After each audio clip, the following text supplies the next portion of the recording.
Class मेरी आवाज सुनाई दे रही है? सारा तो आवाज सुनाई दे रही है?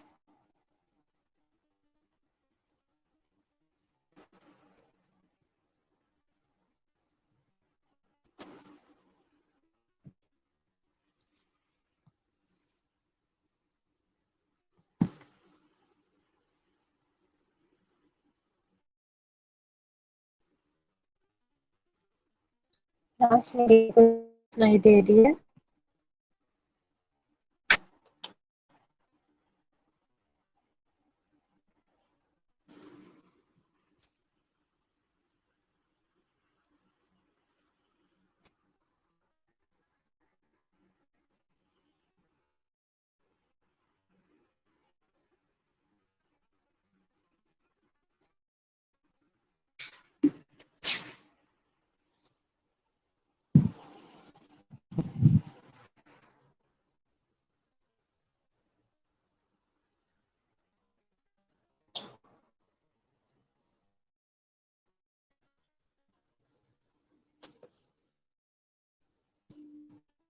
ओके, ग्रुप में मैसेज करें, सब क्लास ज्वाइन करें।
हेलो जरूरत, आपने मैसेज फिर में कर दिया है सबको?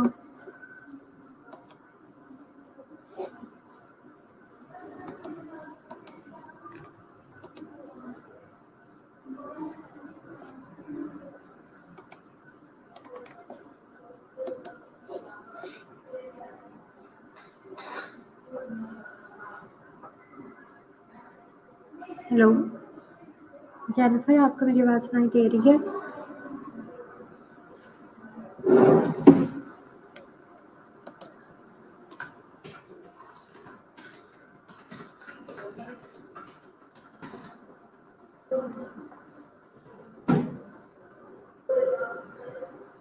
हेलो। ओके, चलिए जब तक बाकी स्टूडेंट ज्वाइन करते हैं, सोनिया आप मुझे बताओगे कि अभी तक हमने कितने बैक्टीरिया पाए हुए हैं? जब लेक्चर कल एंड किया था तो मैंने इनके टोटल्स नेम्स बताए थे, काउंट करके बताए थे। तो आप मुझे बता सकते हो, अगर चलो काउंटिंग में एग्जैक्ट डिजिट नहीं पता बट उनके नेम्स मुझे बता सकती हो? सोनिया और सना कजूम, आप दोनों पार्टिसिपेट करो।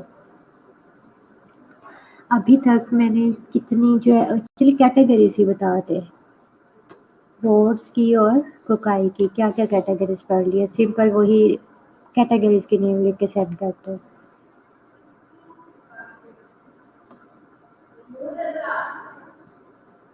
जल्दी से सोनिया और सना, बाकी जिनको भी आइडिया है जो भी सुन रहे हैं वो भी पार्टिसिपेट करें और मुझे सेंड करें लिख कर।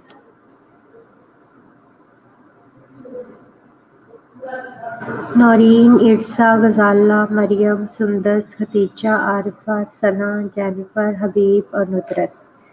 इसके अलावा सना, सैफ। क्लास जल्दी से बताना है, सिंपल बताना है। मैंने सिर्फ कैटेगरीज के नेम्स पूछे हैं अभी तक जो हमने पढ़ ली है।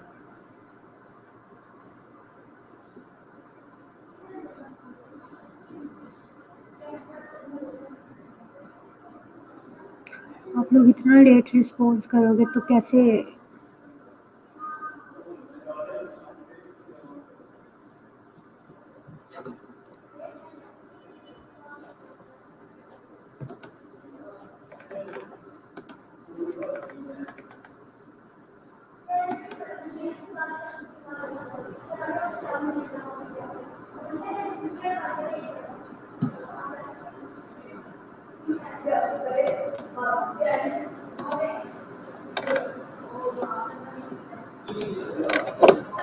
भैया मैंने पूछा है कि मुझे जस्ट स्टार्ट करने से पहले कैटेगरीज के नेम बता दो, जैसे कि ग्राम पॉजिटिव रोड्स कैटेगरी लिखी हुई है ना, तो मुझे ऐसे बता दो कि अभी तक हमने ये कौन कौन सी कैटेगरी पढ़ ली है।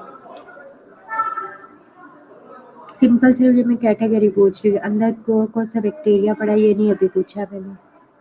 कल एंड करते हुए लेक्चर मैंने क्लियर डिटेल में सारे बैक्टीरिया डिस्कस किए थे, ये कैटेगरीज बताई हुई।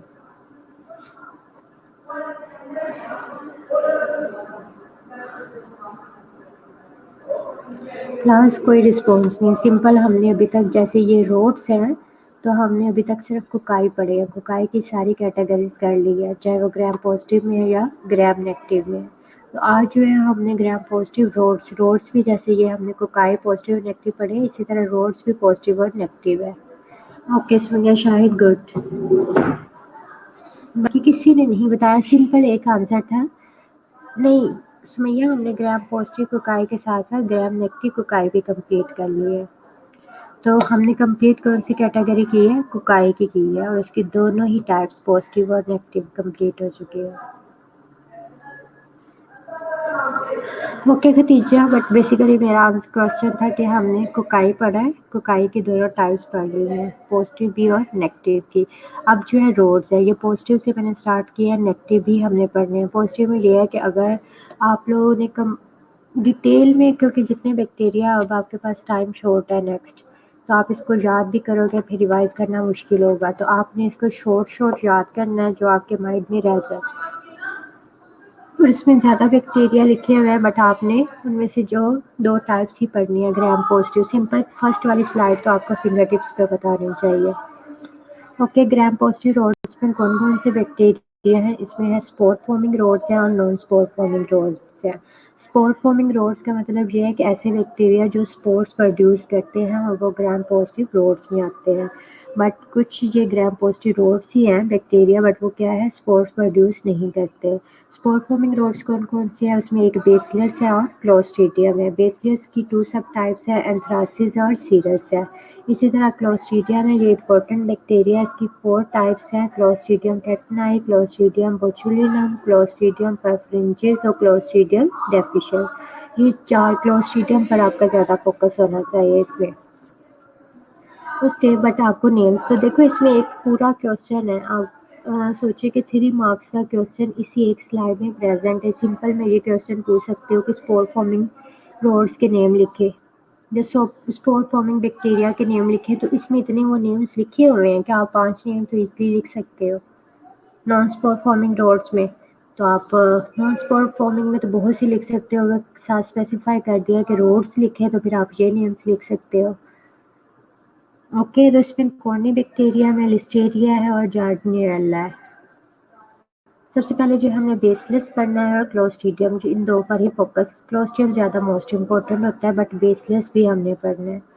Okay, spore forming gram positive rods हम पहले पढ़ रहे हैं। उसमें सबसे पहले है बेसलेस एंथ्रासिस। बेसलेस एंथ्रासिस ने डिजीज़ क्या कॉज की है? एंथ्राक्स। इसकी इंपॉर्टेंट कैरेक्टरिस्टिक्स क्या हैं? एरोबिक है, ऑक्सीजन की प्रेजेंस में सर्वाइव करता है, ग्राम पॉजिटिव है, अंडर माइक्रोस्कोप जो है इसकी सेल वॉल जो है पॉजिटिव है, इसकी वजह से हमें ये पर्पल कलर में दिखाई देगा। इसके अलावा मेन क्या बात है? ग्राम क्या है? स्पोर फॉर्मिंग है कि स्पोर्स प्रोड्यूस करता है। कैप्सूल है, और कैप्सूल में इम्पोर्टेंट बात यह है कि जितना भी कैप्सूल का स्ट्रक्चर हमने पढ़ा है, मैंने आपकी उसकी कंपोजिशन पढ़ाई तो उसमें क्या लिखा हुआ था? पॉलीसेकेराइड से बना हुआ है। बट सिर्फ ये एक बैक्टीरिया है जिसके पास कैप्सूल प्रेजेंट है, बट उसका कैप्सूल की कंपोजिशन बाकी जितने भी बैक्टीरिया की कैप्सूल्स हैं उनसे डिफरेंट है। इसकी कंपोजिशन किससे बनी है? ये किससे बना हुआ है? Poly D glutamate. मतलब ये किससे बना हुआ है? अमाइनो एसिड से बना हुआ है रेदर देन पॉलीसेकेराइड से। Okay, baseless anthracis is the only medical important organism that has a capsule composed of amino acids rather than polysaccharides. तो इसमें आपने जो बात याद रखनी है स्लाइड में, बेसलेस एंथ्रासिस डिजीज जो है वो एंथ्राक्स कॉज करता है। बाकी आपको अगर ये पता है कि ये स्पोर फॉर्मिंग है तो आप इजीली लिख सकते हो स्पोर फॉर्मिंग है, ग्राम पॉजिटिव है और एरोबिक है। एरोबिक एक डिफरेंट बात आई है, बाकी इसकी हेडिंग्स में ही था, ग्राम पॉजिटिव भी था और स्पोर फॉर्मिंग भी था और रोड्स भी है। इसका कैप्सूल याद रखना है आपने, डी ग्लूटामेट से बना हुआ है। हैबिटेट सॉइल है, ट्रांसमिशन जो है वो इस this organism is transmitted by contact with infected animals और inhalation of spores from animal hair and wool. देखो सॉइल में प्रेजेंट है तो क्या है कि एनिमल्स का जो है वो ज़्यादा सॉइल के साथ कांटेक्ट होता है, तो एनिमल्स की वूल और हेयर के साथ क्या होता है, ये स्पोर्स होते हैं वो अटैच हो जाते हैं, और जब हम एनिमल्स के साथ इन टच आते हैं तो क्या होता है कि वही स्पोर्स हम इनहेल कर लेते हैं। पैथोजेनेसिस क्या है? पैथोजेनेसिस में आपने याद रखना है कि ये टॉक्सिन प्रोड्यूस करता है। एंथ्राक्स जो है डिजीज़ किस वे में प्रोड्यूस करता है, कॉज करता है? By production of anthrax toxin. तो एंथ्राक्स टॉक्सिन प्रोड्यूस करता है। अब वो बता रहा है कि एंथ्राक्स टॉक्सिन जो है वो 2 टाइप्स के हैं इसमें, एडिमा फैक्टर और लीथल फैक्टर। तो क्लास आई थिंक आप सिंपल ये याद रख लो कि pathogenesis is based primary on the production of 2 exotoxins, oedema factor and lethal factor, collectively known as anthrax toxin. Okay, इतना ही काफ़ी है। आगे जो है वो आप लोग चाहते हो तो मैं पढ़ा दूंगी, अदरवाइज आप कहते हो तो नहीं पढ़ाती। पैथोजेनेसिस आप डिटेल में पढ़ना चाहते हो तो बता देती हूँ, जल्दी से बताएं। सिंपल आपको पता होना चाहिए, ये टॉक्सिन प्रोड्यूस किया, टॉक्सिन के थ्रू जो है वो डिजीज़ कॉज करता है। इसके अलावा एक और इसके पास इम्पोर्टेंट विरुलेंस फैक्टर है which is a capsule which help is in causing disease.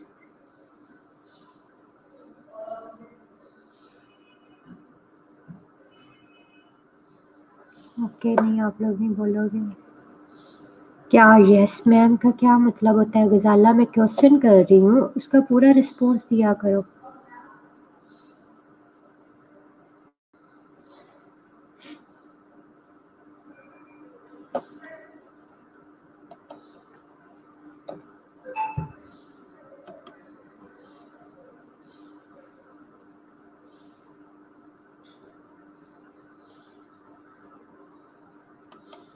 Okay, classes की क्लिनिकल फाइंडिंग्स क्या है? क्यूटेनियस एंथ्राक्स है।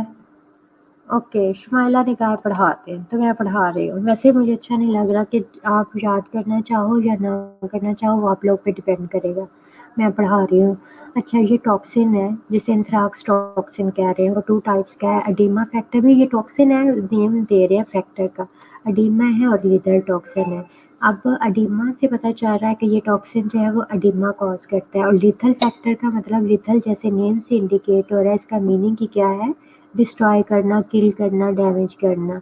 तो ये खुद को तो नहीं डिस्ट्रॉय कर रहा है, डेफिनेटली ह्यूमंस को टारगेट किया तो ह्यूमन सेल्स को ही डिस्ट्रॉय करेगा। लीथल फैक्टर का जो है वो सेल को किल करना फंक्शन, और एडिमा जो है, एडिमा फैक्टर जो है एडिमा कॉज करके डिजीज कॉज करता है। अच्छा, आप मुझे बताया हुआ कि ये दोनों टॉक्सिन है, दोनों टॉक्सिन्स का जो है 2 कंपोनेंट्स है। अगर दो को मिलाएं तो समझो इन दोनों टॉक्सिन के 4 कंपोनेंट्स हैं, और एक कंपोनेंट है ए और सेकंड कंपोनेंट का नेम है बी। अच्छा, ए जो है वो अपना किस तरह से रोल प्ले करता है, वो एंजाइमेटिक एक्टिविटी मतलब एंजाइम्स प्रोड्यूस करता है जिसके थ्रू जो है वो डिजीज कॉज करता है। सेकंड जो इसका यूनिट बी है उसका क्या काम है, उसमें जो उसका second function, unit function as an protective antigen. Protective antigen का मतलब क्या होता है, ये मैं आगे आपको बताती हूँ। अच्छा, सिंपल अभी पता चल गया कि एडिमा ने एडिमा कॉज करना है। अब ये किस तरह से कॉज करेगा ये मैं बता रही हूँ आपको। Which is an adenylate साइक्लेज causes an increase in intracellular concentration of cyclic adenosine monophosphate. आपने एडिनोसिन ट्राइफॉस्फेट, एडिनोसिन डाइफॉस्फेट ये पढ़े हैं ना, एटीपी वगैरह, सोर्स ऑफ एनर्जी है। तो इसमें क्या होता है कि इसने क्या चीज़ प्रोड्यूस किया है, साइक्लेज प्रोड्यूस किया है जिसने एएमपी की कंसंट्रेशन जो है वो ज़्यादा कर दी है। उसके रिजल्ट में क्या होगा कि एक्स्ट्रा सेलुलर स्पेसेस में जो है फ्लूइड लीक हो जाएगा और वहाँ पर फ्लूइड की एक्यूमुलेशन होगी, और ऐसे रिजल्ट क्या होता है, एडिमा कॉज करता है। तो मतलब क्या है, एएमपी ने रोल प्ले किया है किसमें, outpouring of fluid from the cell into extra cellular spaces. Cell से बाहर निकल कर वाटर कहाँ पर फ्लूइड आ रहा है, एक्स्ट्रा सेलुलर स्पेसेस में। अब एक्स्ट्रा सेलुलर स्पेसेस में फ्लूइड की एक्यूमुलेशन हो गई और एडिमा हो गया, स्वेलिंग हो गई है। लीथल फैक्टर क्या है, which is a protease and kill cells by inhibiting a signal transduction protein involve in cell division. Cell division में एक प्रोटीन इन्वॉल्व है, ठीक है, तो ये उसकी जो है सिंथेसिस को या उसकी जो प्रोडक्शन है उसको ब्लॉक करता है, इनहिबिट करता है लीथल फैक्टर। और देखो सेल डिवीजन में क्या है, एक सेल डिवीजन ही नहीं हो रही, या सेल में जो चीज़ चाहिए उसकी प्रोडक्शन ही नहीं हो रही, तो इस तरह से क्या होगा, वो सेल डिस्ट्रॉय हो जाता है। ओके, ये थे एंजाइम्स प्रोडक्शन में रोल। मैंने ऊपर आपको बताया है कि 2 यूनिट्स हैं, दोनों 2 यूनिट्स है, एक में एंजाइम्स की प्रोडक्शन होती है, अपना रोल प्ले करता है।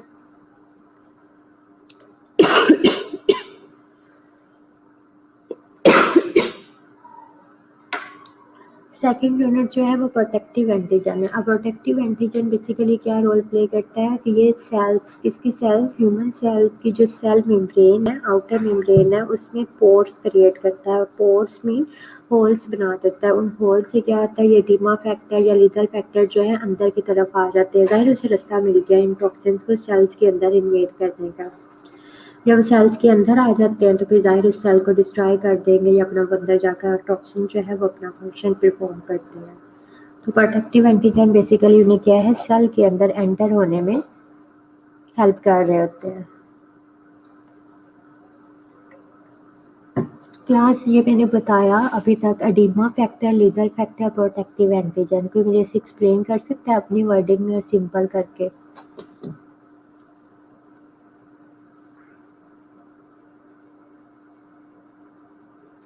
इन पूरे में से सिर्फ एक ही स्लाइड मुश्किल है जो कि पैथोजेनेसिस पर है। तो मैंने सिंपल ये कहा कि आप इतना याद रख लोगे कि एंथ्राक्स टॉक्सिन जो है वो टॉक्सिन की प्रोडक्शन करता है। कौन से टॉक्सिन है, एक्सोटॉक्सिन है, क्योंकि ये ग्राम पॉजिटिव है, बेसिकली इनमें ग्राम एंडोटॉक्सिन की तो प्रोडक्शन होगी नहीं। एक्सोटॉक्सिन 2 टाइप्स के एक्सोटॉक्सिन प्रोड्यूस करता है। हबीब, आप मुझे बताओ, बाकी जो भी इस टाइम प्रेजेंट है जिन्होंने ध्यान से सुना है वो अपनी वर्डिंग में लिख के सेंड करें।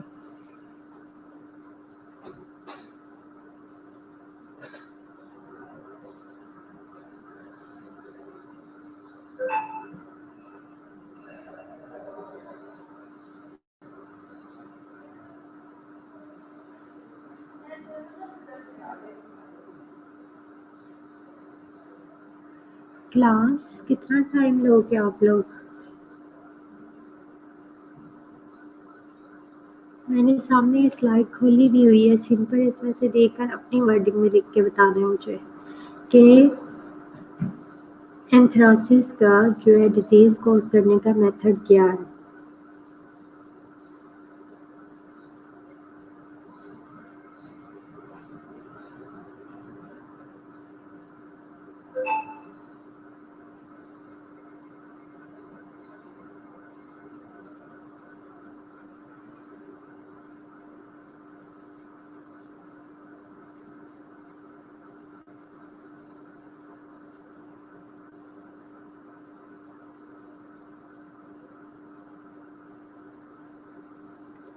क्लास आप लोग नहीं रिस्पॉन्स करना चाहते तो मुझे इतना ही बता दो कि मैं खुद बता के आगे मूव कर जाऊँ।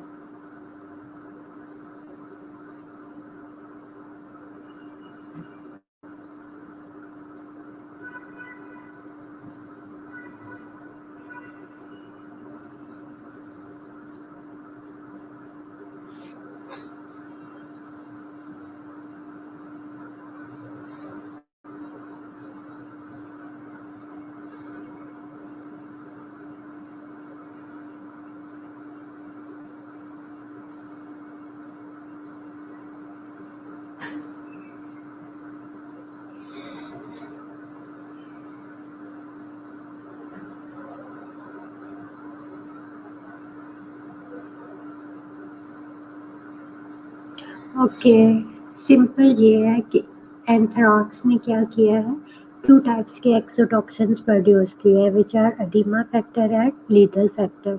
These 2 types of toxin help this bacteria in causing disease by causing edema and cell destruction and by causing cell destruction। ठीक है, क्या इसने सिंपल किया है, एडिमा कॉज किया है और सेल की डिस्ट्रक्शन की है। किस वजह से कि अपने 2 टाइप्स के टॉक्सिन्स प्रोड्यूस किए जिन्होंने अपना रोल प्ले किया। उसके रिजल्ट में क्या हुआ है, एडिमा होता है और सेल्स डिस्ट्रॉय होते हैं। अफेक्ट ऑन एंजाइम, एंजाइम पर इफेक्ट नहीं करते क्लास, ये खुद बेसिकली एंजाइम्स के तौर पे एक्ट करते हैं,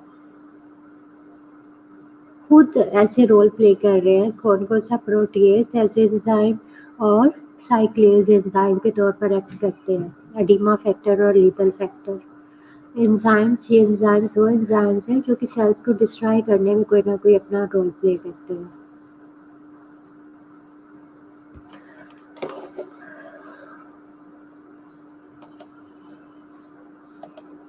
ओके क्लास, क्लिनिकल फाइंडिंग में क्या है, क्यूटेनियस एंथ्राक्स है, पेनलेस अल्सर है विद अ ब्लैक स्कार है। अब इसमें जो अल्सर बढ़ रहा है उसमें हमारी क्या इंडिकेशन होगी जो हमें एंथ्राक्स की तरफ अलर्ट करती है, वो क्या होगा, इस टाइप का स्कार है बट क्या है, ब्लैकिश कलर में है। स्किन लियन देख रहे हैं, क्यूटेनियस लियन इसे कह रहे हैं। तो इसमें क्या है, बेसिकली उसके जो साइड्स हैं वो क्या है, ब्लैक कलर में है स्कार के। तो ये हमें थोड़ा-सा इंडिकेट करता है कि ये एंथ्रेक्स जो है वो डिज़ीज़ हो सकती है। लोकल एडिमा है, मैंने बताया इसमें एडिमा टॉक्सिन है तो वो एडिमा ही कॉज़ करता है। इसके अलावा क्या है, untreated cases progress to bacteria and death. इसमें क्या होता है कि अगर ट्रीट नहीं करें तो ये बैक्टीरिया जो है वो हमारे ब्लड तक स्प्रेड होता है और अल्टीमेटली क्या करता है, डेथ कॉज़ करता है। Pulmonary anthrax also known as wool sorter disease. अच्छा, ये नाम आप लोग याद रख लेना कि पल्मोनरी एंथ्रेक्स को क्या है, वूल सोटर डिजीज भी कहते हैं। Although the lungs are infected, the classic features and X-ray picture of pneumonia are not present। कहते हैं कि बेसिकली इसमें क्या है, देखो पल्मोनरी से ही पता जा रहा है, इनहेलेशन एंथ्रेक्स से ही पता चल रहा है कि हमारे लंग्स के साथ इनका कोई लिंक होगा।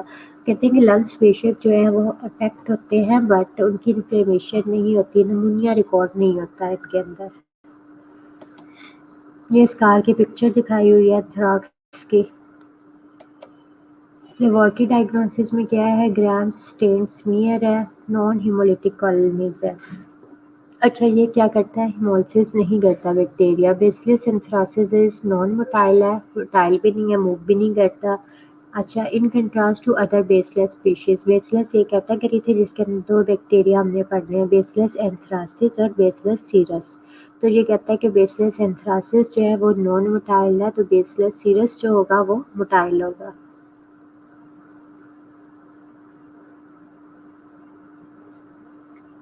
देखो क्या होता है कि जैनब ने पूछा कि पिक्चर में क्यों नहीं शो होता। बेसिकली क्या है कि उसने अब लंग्स को उसमें ज़रूर उसने लंग्स को डैमेज ज़रूर किया, बट वहाँ पर जाकर इन्फ्लेमेशन कॉज नहीं की।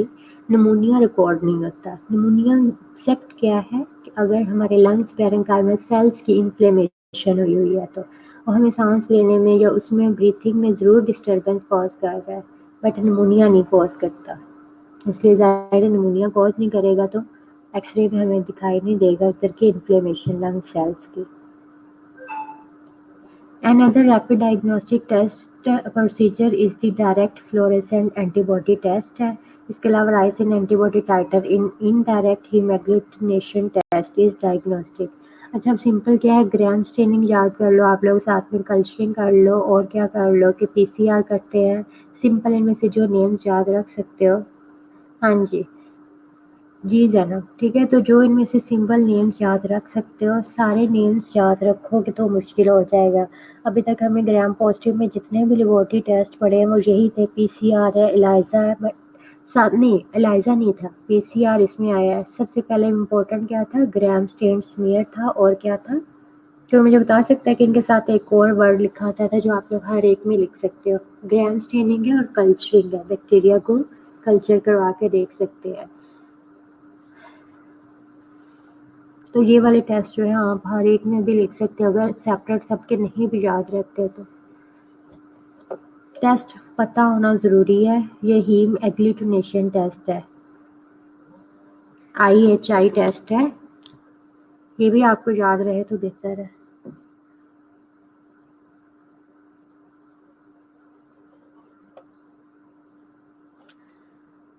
हबीब, जो हमने लास्ट वाला लेक्चर पढ़ा उसमें मैं बात बात लिखा हुआ आता था कि serological test are not useful. Serological जो टेस्ट होते हैं उसमें बेसिकली एंटीबॉडीज़ की ही डिटेक्शन होती है, तो वो यूज़फुल नहीं होते, जो हमने इससे पहले लेक्चर्स लिए हैं। इसमें मोस्टली एक लाइन लिखी होगी, आप ध्यान से देखना, जिसमें लिखा हुआ है serological test are not useful.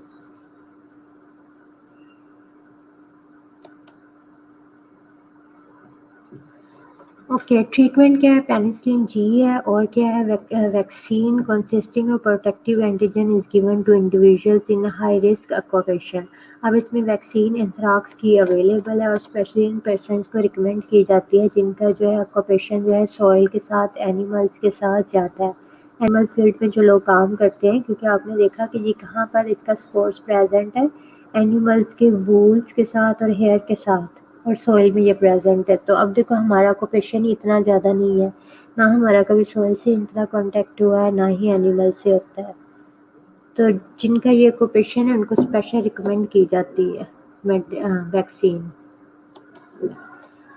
Okay class, anthrax में अगर पैथोजेनेसिस पर ना चाहो आप लोग तो बाकी बहुत सब कुछ इजी लिखा हुआ है, एक एक वर्डिंग लिखी हुई है, ठीक है। तो सिंपल इसमें ये याद रख लो कि ये 2 टाइप्स के एक्सोटॉक्सिन प्रोड्यूस करता है, which are oedema factor and lethal factor. Second जो है स्पीशीज हमने पढ़नी है वो क्या है, क्लोस्ट्रीडियम स्पीशीज है। क्लोस्ट्रीडियम में हमने 4 स्पीशीज डिस्कस करनी है और ये आप लोगों ने इस पे फोकस करना है। ओके, कौन से हैं, क्लोस्ट्रीडियम टेटनाई है, बोचुलिनम है, परफ्रिंजिस है और डेफिशियल है। All Clostridia are anaerobic spore forming gram positive rods है। ओके क्लास, तो ये तो फर्स्ट स्लाइड में भी लिखा हुआ है, इन 4 क्लासेस के बारे में, टाइप्स के बारे में हमने पढ़ना है। सबसे पहले हमने क्लोस्ट्रीडियम टेटनाई इसको पढ़ना है। ये सब आपने पढ़नी है। क्लोस्ट्रीडियम पर आपका ज़्यादा फोकस होना चाहिए, आपको पता होना चाहिए कि ये क्या है, क्या डिजीज़ कॉज करता है।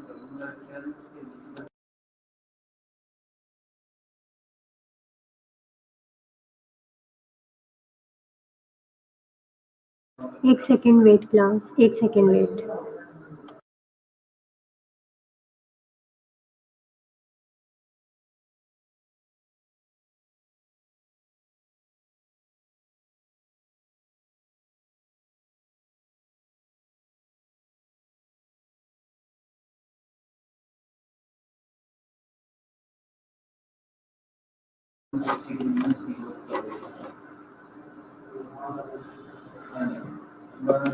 ओके क्लास, क्लोस्ट्रीडियम टेटनाई क्या करता है, क्लोस्ट्रीडियम टेटनाई कॉजेज टेटनस। कोई मुझे बता सकता है कि टेटनस आप लोग का अभी तक क्या माइंड है, टेटनस है क्या डिजीज?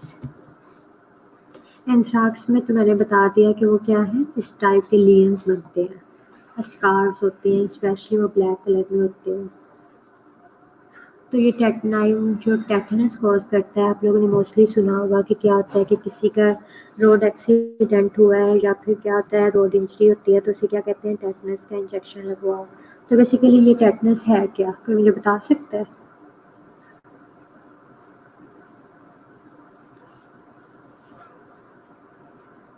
अदीलना, हबीब, ज़ैनब, जो भी है, सुमैया, आप लोग बताओ।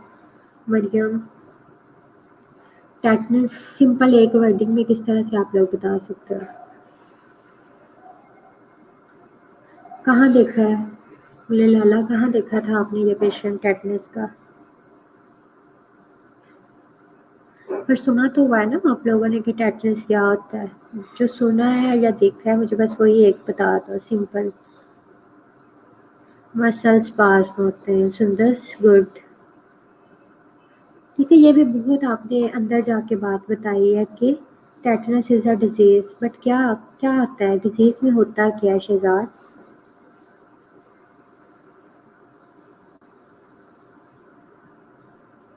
मसल कंट्रैक्शन, ठीक है। अच्छा, टेटनस में फिर अभी आपको बताती हूँ है क्या। कंट्रैक्शन है मसल्स पास में। ओके। अच्छा, इसकी क्या इंपॉर्टेंट बातें हैं? एनारोबिक है, gram positive spore forming rods हैं, spore is at one end, और जिसकी वजह से क्या होता है, ऑर्गेनिजम्स की क्या लुक आती है, टेनिस रैकेट्स टाइप आती है। ओके, इसने हीरा ने लिखा फिट्स भी पड़ते हैं, लाइट फोबिया भी होता है। Okay, but basically simple muscle spasm में। बॉडी क्या है, कंट्रैक्शन फेज में जाती है, गुले लाला लोक जा गुड, ये उसका एक मोस्ट इम्पोर्टेंट जिसे कहते हैं ना साइन हमें शो हो रहा होता है, लोक जा। ये मैं बताऊंगी अगर आप लोगों को नहीं पता कि लोक जा है क्या। ठीक है, तो अब इसमें हैबिटेट वही है, सोइल है। जाहिर है जो भी स्पोर्स प्रोड्यूस करते हैं उनका ज़्यादातर जो है हैबिटेट है वो क्या है, सोइल होगा। Organism enters through traumatic break in the skin. अब स्किन में कट लगा तो ये क्या होता है, स्पोर्स जो है हमारे उस वुंड के अंदर एंटर हो जाते हैं, ये टेटनस है। ये बहुत सीवियर फॉर्म है, इसमें क्या होता है कि बॉडी पूरी अकड़ जाती है, अकड़ स्पास्मिंग क्या होता है, अकड़ाव आ जाना होता है, कंट्रैक्शन फेज में चली जाती है। आप लोगों ने ये पढ़ा होगा ना अभी तक, एनाटॉमी में शायद या पैथो में पढ़ रहे होंगे कि दो फेजेस होती है हमारे मसल्स के वर्क करने की, कंट्रैक्शन और रिलैक्सेशन। तो इसमें बॉडी जो है वो कंट्रैक्शन फेज में ही रहती है, इसमें रिलैक्सेशन होती नहीं कि हम अपने बाजू लेग्स को जो है ना रिलैक्स करके जैसे हम करना चाहते हैं रिलैक्स रख सकें, वो नहीं इसमें फेज आती। बॉडी जो है मुसलसल क्या है, कंट्रैक्शन फेज में है। तो ये इसे इग्नोर नहीं करना चाहिए। ये हर जगह पे स्पोर्ट्स प्रेजेंट है, रोड एक्सीडेंट, छोटी सी भी इंजरी हुई है, अगर आपके स्किन में कट लग गया है तो आपको यकीनन ये इंजेक्शन लगवाना चाहिए, इग्नोर नहीं करना चाहिए। पैथोजेनेसिस इसकी क्या है, स्पोर्स जो है germinate under anaerobic conditions in the wound. ये एनारोबिक बैक्टीरिया है, तो वुंड के अंदर क्या होता है, अगर एनारोबिक कंडीशन बन जाए तो वहाँ पर स्पोर जर्मिनेट होकर क्या करेगा, बैक्टीरिया में पहले कन्वर्ट होगा, उसके बाद कन्वर्ट होने के बाद क्या उसने एक्सोटॉक्सिन एंजाइम अपना जो है टॉक्सिन प्रोड्यूस किया है which block release of inhibitory neurotransmitters. कौन सा है वो ट्रांसमीटर, गैबा अमाइनो एसिड्स है। अच्छा, अब गैबा अमाइनो एसिड्स बेसिकली क्या है, ये हमारे नर्व सेल्स की जो एक्टिविटी है उसको ज़रा कम करता है, कि देखो कंट्रैक्शन हुई है तो उसको रिलैक्स फेस में लेकर आता है गैबा। तो ये एंजाइम जो प्रोड्यूस करेगा बैक्टीरिया, तो उसकी वजह से गैबा की प्रोडक्शन जो है वो स्टॉप हो जाती है।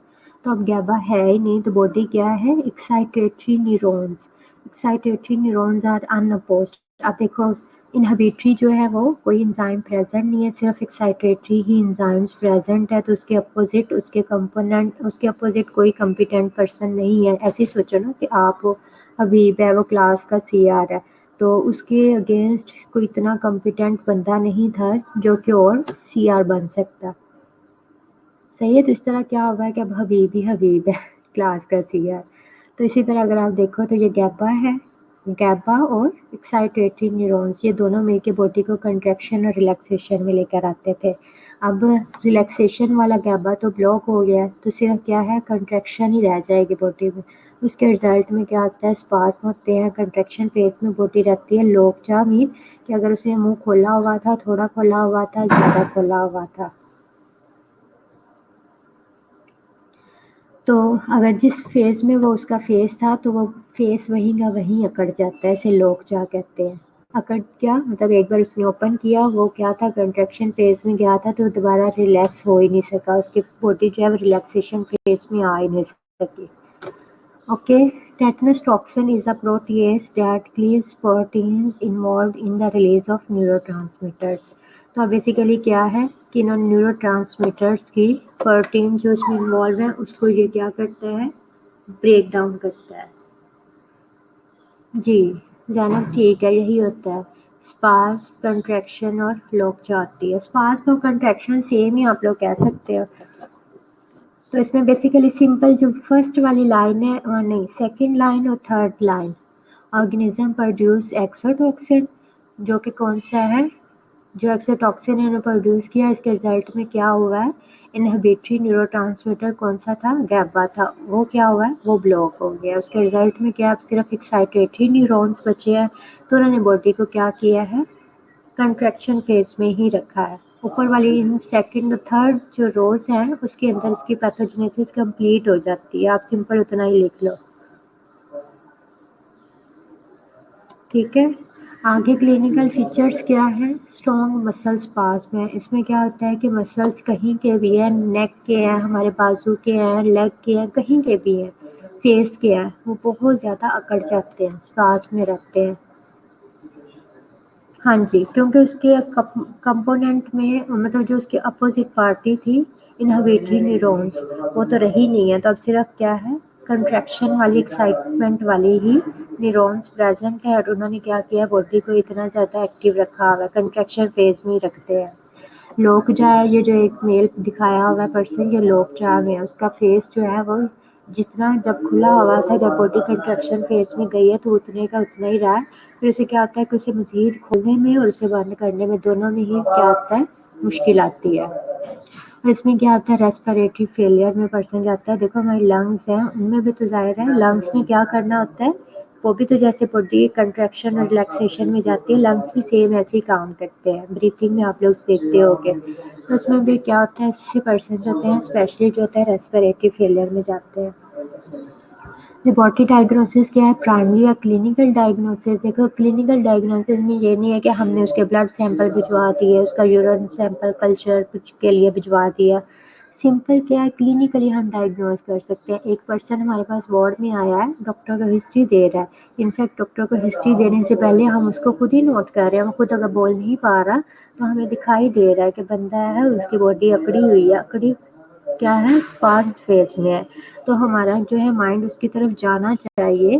देखो मेनिंजाइटिस में स्टिफ नेक होती है, उसमें सिर्फ हमारी गर्दन अकड़ती है, बट इसमें क्या है, उसके सारे मसल्स इन्वॉल्व हैं जो कि स्पाज्म की फेज में है। तो हमारा माइंड खुद ब खुद ही टेटनस की तरफ जाता है कि ये पर्सन जो है वो टेटनस की वजह से ये सारे शो कर रहे हैं।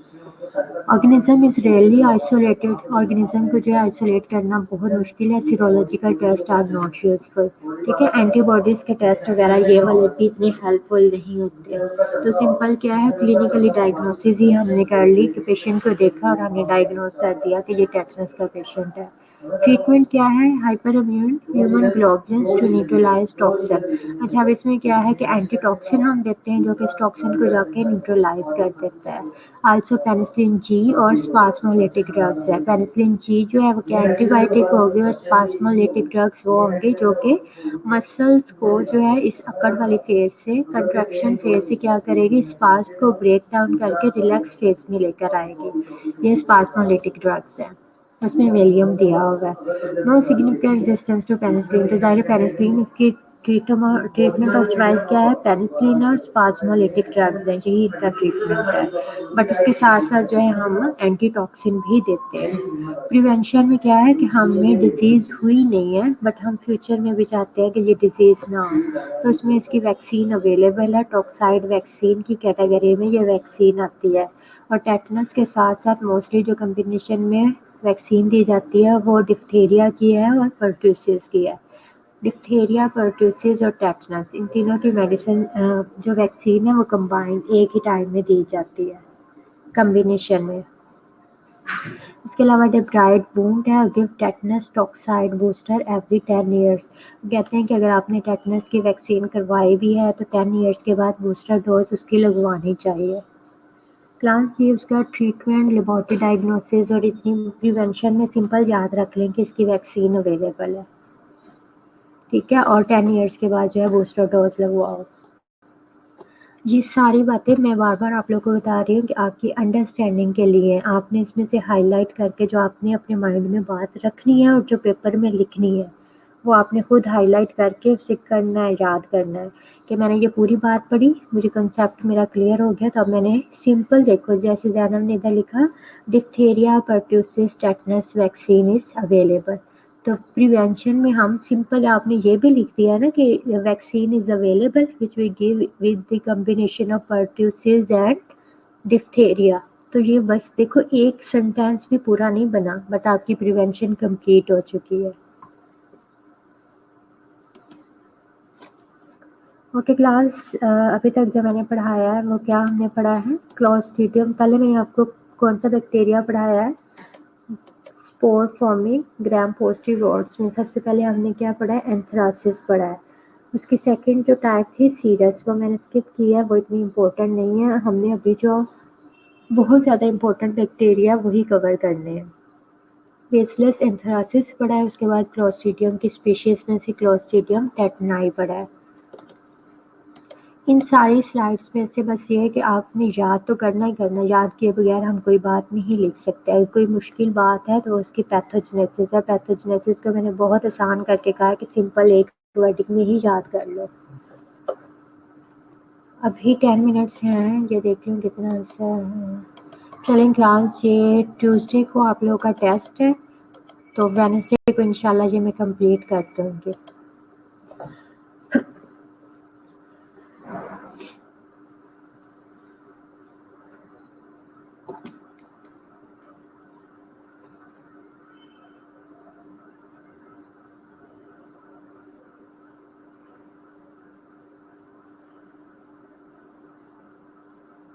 कोई क्वेश्चन करना है तो आप लोग इनमें से मुझसे कर लो।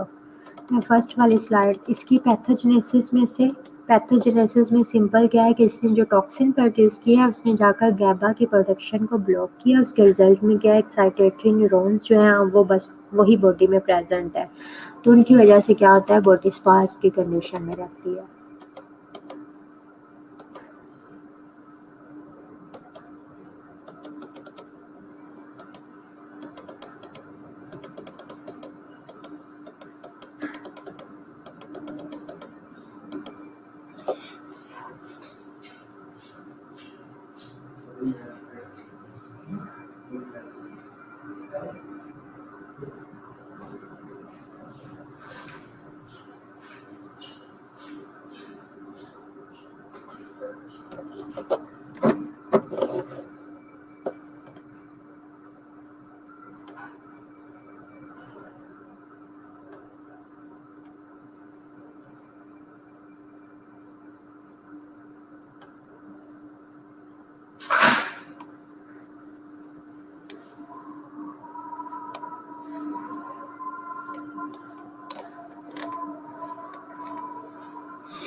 चलें ठीक है क्लास, अल्लाह हाफिज़।